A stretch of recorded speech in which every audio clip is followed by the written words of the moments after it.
Assalamualaikum warahmatullahi wabarakatuh. Kami dari kelompok 11 mata kuliah Teknologi Pendidikan yang diampu oleh Bu Nurul Malikah MPD dengan anggota yang pertama Desi saya sendiri dengan NIM 203190220 dan Angelia Anggun Wardani dengan NIM 203190232.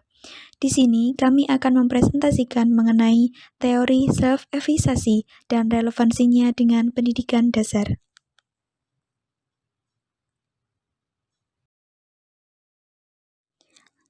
Yang pertama yaitu mengenai teori self-efficacy. Pengertian self-efficacy.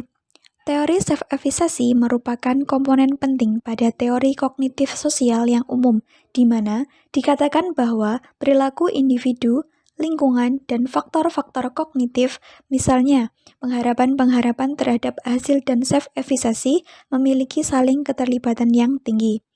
Self-efficacy adalah keyakinan individu dalam menghadapi dan menyelesaikan masalah yang dihadapinya di berbagai situasi, serta mampu menentukan tindakan dalam menyelesaikan tugas atau masalah tertentu, sehingga individu tersebut mampu mengatasi rintangan dan mencapai tujuan yang telah diharapkan.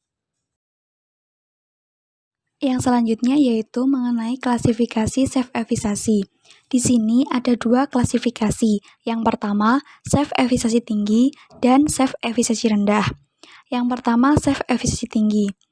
Individu yang memiliki self-efficacy yang tinggi memiliki ciri-ciri sebagai berikut. Yang pertama, mampu menangani masalah yang mereka hadapi secara efektif. Kemudian, yakin terhadap kesuksesan dalam menghadapi masalah atau rintangan. Masalah dipandang sebagai suatu tantangan yang harus dihadapi, bukan untuk dihindari.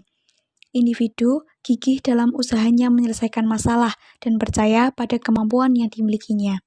Individu cepat bangkit dari kegagalan yang dihadapinya dan suka mencari situasi yang baru. Jadi, dalam self-efficacy yang tinggi ini, individu menganggap sebuah kegagalan sebagai akibat dari kurangnya usaha yang keras, pengetahuan, dan keterampilan. Di dalam melaksanakan berbagai tugas, orang yang mempunyai self-efficacy tinggi adalah sebagai orang yang berkinerja sangat baik. Mereka yang mempunyai self-efficacy yang tinggi dengan senang hati menyongsong sebuah tantangan. Kemudian yang kedua, self-efficacy rendah.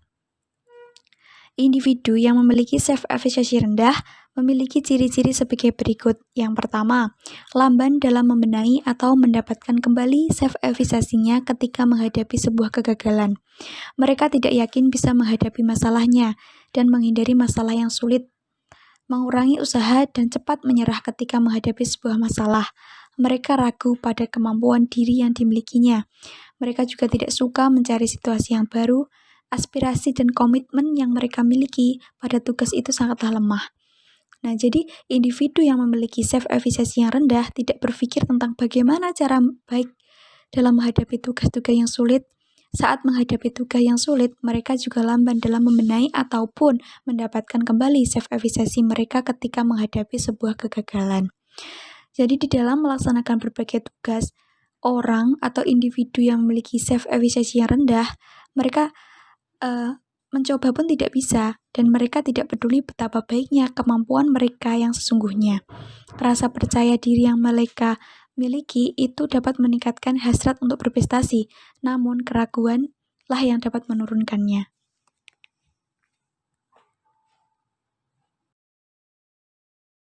Yang selanjutnya yaitu mengenai tahap perkembangan self-efficacy. Di sini ada 3 masa. Yang pertama masa bayi, masa dewasa, dan masa lanjut usia. Pada masa bayi mulai mengembangkan self-efficacy sebagai usaha untuk melatih pengaruh lingkungan fisik dan sosial. Mereka mulai mengerti dan belajar mengenai kemampuan dirinya, kecakapan fisik, kemampuan sosial, dan kecakapan berbahasa yang hampir secara konstan digunakan dan ditujukan pada lingkungan. Awal dari pertumbuhan self-efficacy ini dipusatkan pada orang tua, kemudian dipengaruhi oleh saudara kandung, teman sebaya, dan orang dewasa lainnya. Kemudian pada masa dewasa, Self-efficacy ini meliputi penyesuaian pada masalah perkawinan dan peningkatan karir. Sedangkan pada masa lanjut usia, self-efficacy ini sulit terbentuk karena pada masa ini terjadi penurunan mental dan fisik, pensiun kerja, dan penarikan diri dari lingkungan sosial. Selanjutnya, faktor-faktor yang mempengaruhi self-efficacy. Yang pertama ada budaya. Budaya mempengaruhi self-efficacy melalui nilai, kepercayaan, dalam proses pengaturan diri yang berfungsi sebagai proses atau sumber penilaian. Self-efficacy ini juga sebagai konsekuensi dari keyakinan self-efficacy. Yang kedua, ada gender. Perbedaan gender juga berpengaruh terhadap self-efficacy. Wanita yang memiliki peran selain sebagai ibu rumah tangga, juga sebagai wanita karir akan memiliki self-efficacy yang lebih tinggi dibandingkan dengan pria yang bekerja. Kemudian yang ketiga, ada sifat dari tugas yang dihadapi. Semakin kompleks tugas yang dihadapi oleh individu, maka akan semakin rendah individu tersebut menilai kemampuannya. Sebaliknya, jika individu dihadapkan pada tugas yang mudah dan sederhana, maka akan semakin tinggi individu tersebut menilai kemampuannya. Kemudian yang keempat ada insentif eksternal. Faktor lain yang dapat mempengaruhi self-efficacy individu adalah insentif yang diperolehnya. Bandura menyatakan bahwa salah satu faktor yang dapat meningkatkan self-efficacy adalah competent continuous incentive, yaitu insentif yang diberikan orang lain untuk merefleksikan keberhasilan seseorang. Kemudian, status peran individu dalam lingkungan. Individu yang memiliki status yang lebih tinggi akan memperoleh derajat kontrol yang lebih besar, sehingga self-efficacy yang dimilikinya juga tinggi. Sedangkan individu yang memiliki status yang lebih rendah akan memiliki kontrol yang lebih kecil, sehingga self-efficacy yang dimilikinya juga rendah. Yang terakhir, informasi tentang kemampuan diri.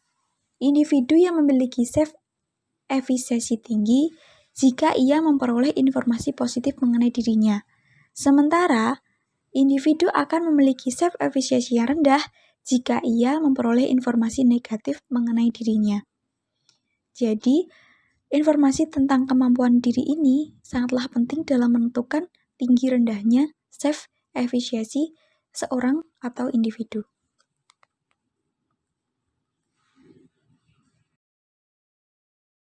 Yang selanjutnya, mengenai pengaruh self-efficacy. Yang pertama, pemilihan tindakan. Selanjutnya, mengenai indikator yang sangat penting sebagai sumber pembentukan self-efficacy. Yang pertama, seseorang yakin dapat menyelesaikan berdasarkan kepada kenyataan keberhasilan seseorang dalam yakin bahwa dirinya mampu menyelesaikan tugas tertentu yang mana individu sendirilah yang menetapkan tugas yang berulang yang harus diselesaikan. Akan mengurangi self-efficacy. Yakin dapat memotivasi diri untuk melakukan tindakan yang diperlukan dalam menyelesaikan tugas. Seberapa banyak usaha yang dilakukan individu motivasi pada dirinya sendiri untuk memilih dan melakukan tindakan-tindakan yang diperlukan dalam rangka menyelesaikan tugas. Yang ketiga, yakin bahwa diri mampu berusaha dengan keras, gigih, dan tekun. Individu dengan adanya usaha yang keras dari individu untuk menyelesaikan tugas yang ditetapkan dengan menggunakan segala daya yang individu tersebut dengan kemampuan yang sama. Kemudian yang keempat, yakin bahwa diri mampu bertahan menghadapi hambatan dan kesulitan. Kemampuan. Jadi, individu harus mampu bertahan saat menghadapi kesulitan dan hambatan yang muncul, serta mampu bangkit dari kegagalan tersebut. Self-efficacy yang kelima, yakin dapat menyelesaikan tugas yang memiliki rank yang luas ataupun sempit. Jadi, individu yakin bahwa dalam setiap tugas apapun dapat ia selesaikan meskipun itu luas ataupun spesifik daripada individu dengan tingkat self-efficacy yang rendah. Selanjutnya ada proses self-efficacy. Yang pertama, proses kognitif. Dalam melakukan tugas akademiknya, individu menetapkan tujuan dan sasaran perilaku sehingga individu dapat merumuskan tindakan yang tepat untuk mencapai tujuan tersebut. Penetapan sasaran pribadi tersebut dipengaruhi oleh penilaian individu akan kemampuan kognitifnya. Yang kedua, ada proses motivasi. Individu yang memiliki keyakinan diri yang tinggi memiliki motivasi yang lebih tinggi ketika mendapat umpan balik yang negatif. Motivasi yang tinggi ini tercermin dalam pola pikir individu yang lebih positif yang mendorong individu tersebut tersebut untuk cenderung menolak umpan balik negatif. Hal ini berbeda dengan keyakinan diri yang rendah. Mereka memiliki motivasi yang lebih rendah dan cenderung menerima umpan balik negatif tersebut. Nah, fenomena ini terjadi karena individu dengan keyakinan diri yang tinggi meragukan umpan balik tersebut tidak akurat. Sedangkan individu yang memiliki keyakinan diri yang rendah menganggap umpan balik negatif tersebut benar dan tidak melakukan usaha untuk mengubahnya. Reaksi tersebut merupakan bukti bahwa keyakinan diri mempengaruhi motivasi individu. Kemudian yang selanjutnya ada proses afeksi.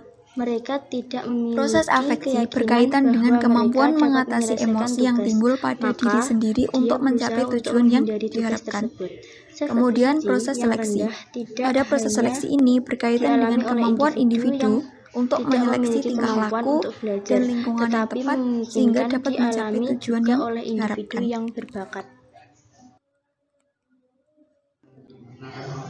Mengembangkan self-efficacy kepada siswa. Menurut Fukuyama, bahwa untuk mengembangkan self-efficacy paling tidak ada 4 cara untuk menumbuhkan rasa kepercayaan diri. Pertama, yaitu dengan memahami betul apa yang harus dilakukan, atau membiasakan diri untuk menyelesaikan tugas dengan baik. Yang kedua, dengan mencari contoh dari orang lain dan mengamati cara kerjanya. Yang ketiga, dengan mencari dukungan atau support dari orang lain atau lingkungan. Dan yang keempat, dengan melakukan reinterpretasi terhadap stres, karena bagaimana orang yang mempunyai kepercayaan diri pasti pernah berkali-kali mengalami kegagalan, tetapi selalu mengatasi rasa stres yang berat yang diderita akibat kegagalannya. Mungkin itu dari kelompok kami. Wassalamualaikum warahmatullahi wabarakatuh.